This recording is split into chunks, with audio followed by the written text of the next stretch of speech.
آسٹریلوی محققین زراعت کے ایک نئے طریقہ کار پر تجربہ کر رہے ہیں جو زرعی اخراجات میں کمی اور ماحولیاتی آلودگی سے نمٹنے میں مدد دے سکتا ہے۔ یونیورسٹی آف ساؤتھ آسٹریلیا یعنی یونی ایسے کے محققین نے پیر کے روز بتایا کہ بیسال کی پسی ہوئی چٹان کان کنی اور تعمیرات کا ایک وافر اور کم خرچ آتش فشانی ضمنی مادہ ہے جو آسٹریلوی کسانوں کے لیے ہر سال بھاری رقم کی بچت اور ماحولیاتی تبدیلی سے نمٹنے میں معاون ثابت ہو سکتی ہے۔ یونی ایسے کی فیوچر انڈسٹریز انسٹی ٹیوٹ سے وابستہ سینئر تحقیقاتی رفیق بنوئے سارکار قومی سطح کے اس تجربے کی سربراہی کر رہے ہیں۔ ان کا کہنا تھا کہ فی ٹن صرف 30 آسٹریلوی ڈالر یعنی 19.69 امریکی ڈالر لاگت والی یہ چٹان عام زرعی آلات اور نہایت کم اضافی خرچ کے ساتھ مٹی کی تیزابیت کم کرنے، فصلوں کی پیداوار بڑھانے اور کاربن جذب کرنے کا مؤثر ذریعہ بن سکتی ہے۔ سارکار نے کہا کہ آسٹریلوی کسان ہر سال تقریباً 1 ارب 20 کروڑ آسٹریلوی ڈالر یعنی 7 کروڑ 70 لاکھ امریکی ڈالر مٹی کی تیزابیت سے نمٹنے پر خرچ کرتے ہیں۔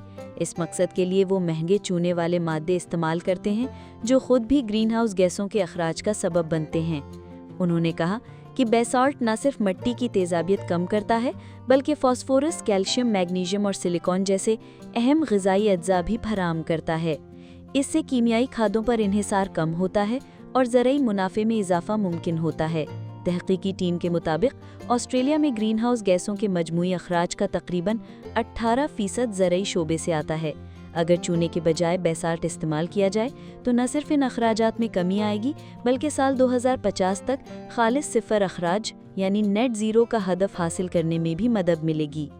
اس مشترکہ تحقیق میں یونی ایسے، James Cook University, tropical North Queensland drought hub اور کئی صنعتی شراکت دار شامل ہیں جو 2 وفاقی و نجی فنڈنگ والے منصوبوں پر کام کر رہے ہیں۔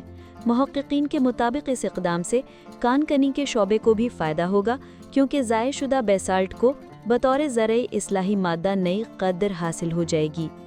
سارکار نے کہا کہ اگر یہ ٹیکنالوجی کامیاب ہو گئی تو اسے بڑے پیمانے پر اپنایا جا سکے گا جس سے کسانوں اور کان مالکان کو کاربن کریڈٹ حاصل ہوں گے اور پائیدار زرعی طریقوں کو فروغ ملے گا۔